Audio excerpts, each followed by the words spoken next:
Hey friends, today that I'd share with you an update on all of my student loans, the balances, the interest, all of it, because that will give you a better picture of where I'm at and give myself a better picture of where I'm at on this $150,000 debt-free journey. If you're new here, I've paid off a significant amount of that debt, but I still have a ways to go. So we're going to dig a little deeper here. Hit that subscribe button. It's 100% free for you. And when I hit 2,500 subscribers, I'm giving away to one of those subscribers $250. So you'll want a chance of that money and you want to be part of this community. It's a pretty awesome place here in the debt payoff and budgeting financial world of the interwebs. So alright guys, I'm glad you're here. My birthday is coming up next week, so I'm really excited about that. My husband asked what I want to do for my birthday, and I'm like, we have some stuff going on. If you're interested in the plans for my birthday, I will probably be sharing them in the budget by paycheck video for this Friday's paycheck. Not sure if it's coming out on Friday, though. I have a lot going on this week. So whenever that next budget by paycheck video comes out is when I'll share those plans. Anyway, back to today's video in all of my student loans. So my first student loan that I'll talk about is my private student loan. I have already mentioned to you guys that I paid that off in May of 2024. At one point, the max of that loan I think was like $38,000. It was just under $40,000. My interest rate went from I think like 5% up to at one point 11%. Like it was getting out of control. So my payment went from something like $267 to like $314 without notice in a matter of like 7 months. Every month it just kept going up. And I'm like, enough is enough. I'm going to throw balls to the wall and we're getting this paid off as soon as possible. And that happened back in May of this year. And it just feels so incredibly amazing to have that paid off. My next student loan is the Perkins Federal student loan. The Perkins student loan program was the federal government gave money to universities and said you can use this however you need to, supporting your students. So universities had a lot of liberty, and then if you were in a low-income area, public service kind of thing, the balance of it would get reduced over 5 years. The first year it was 5%, then 10%, then 15%, then 20% until the balance was zero. The caveat to that is for teaching, you had to work an entire school year. So my first year, I only worked like 2 months because I got my job in April. So that year didn't count. Then I had 2 years count, and then another year didn't count because when I left my job, it was in September. So that whole year didn't count. Then when I transferred the following year at my current full-time job, what happened was servicers changed, documentation got lost, and then I had to do a lot more documentation. It was harder to get the documentation from my previous employer, and it's just been really such a royal pain in the butt. And so now I had met this last September, I had met my 5 years in one job, so like I didn't need the documentation from the other job anymore, and sent the documentation in, and they're like, oh, they signed on the wrong line, sent it in again. Oh, they didn't put the seal on it in the right place this time, sent it in again. And this is the servicer, I forget what the servicer was, ECIS.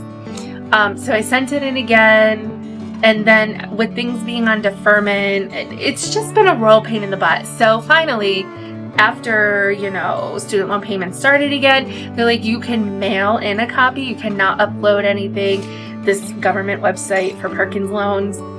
I'm like, you know what?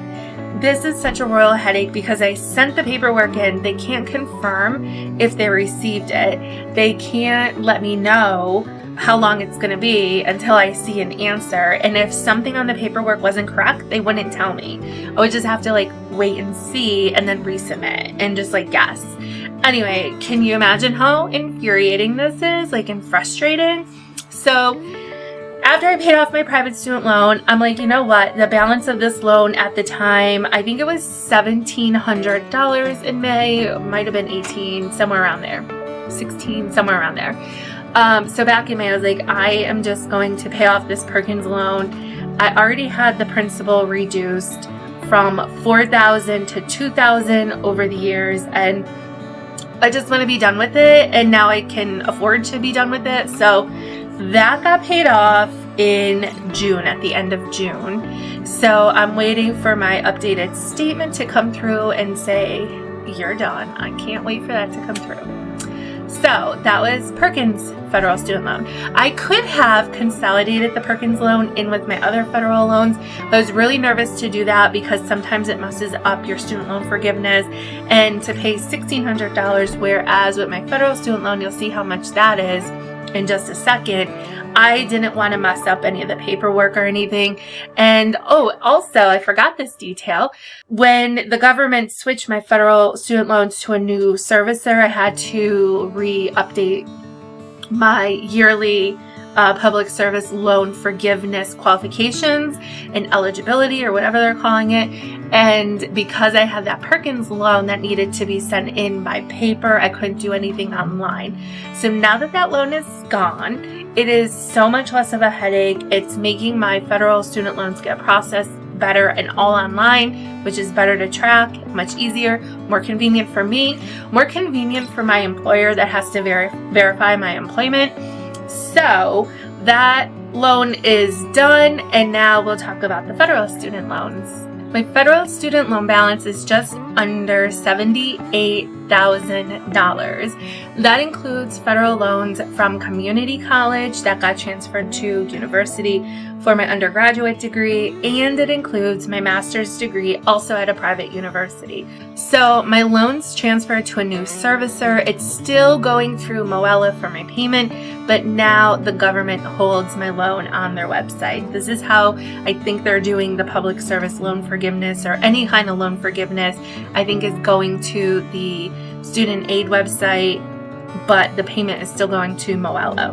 I cannot see when my next payment is due, but they said they will send me a notification 21 days in advance before the due date. So that is at least one paycheck in between. Plus I have my buffer account, I have my savings account. So if I need the money, it's there. But instead of just saving a random amount and thinking, okay, well, that's what my payment's gonna be, I'm using that for other stuff. And then I'll just dip into savings or my buffer to pay for this when it comes due. In the meantime, so I was told I had about maybe a month or so, and I would have a payment due in September originally, but they just put me in another deferment. I think that has something to do with the SAFE plan has been blocked by Congress, and so I think I'm going to be in deferment until they figure out what they're doing. I don't know what's going to happen with it. I'll keep you guys updated, but I suspect it has a lot to do with the election this year. I did receive a letter that said, while you're in deferment, you have zero interest, so that's good, no payment, which I'm indifferent about. But also, while I'm in deferment for this transitional period, this is like the second transitional period this year, those months will still count towards my public service loan forgiveness count, which is really good because I think I have about 43 months left. Nothing has been updated in quite some time. They finally got the website up and running, then the SAFE plan is now blocked, so who knows what's going to happen. Now, I also saw a while ago, and now I can't find it, so I don't know if they changed their mind about it. I did see a deferment buyback program. So if you had any months that were in deferment, they will go back, calculate what your payment should have been, and then add all that up, and then that's what you can pay in one lump sum to get those months credited to get your forgiveness even sooner. If that's the case, it will probably be about $3,500. Unless something changes, I'm thinking it will be about $3,500 for me to do it. So at this time, I don't know what's going to happen. I am still going to keep sending money to my savings account for my emergency fund and all my other savings goals, which I talked about in my savings video, so you can check that out later. But I I'm just gonna see what happens, and if I have to dip into the savings to pay for that to get this loan out of my life sooner, that's what I'll do. If you guys know I can hustle and stack up some cash, selling on Facebook, Mercari, eBay, taking extra stuff at school if I need to, a side job if I need to. If that becomes an option to buy back and I don't have enough money saved, then I'll just side hustle and make it happen.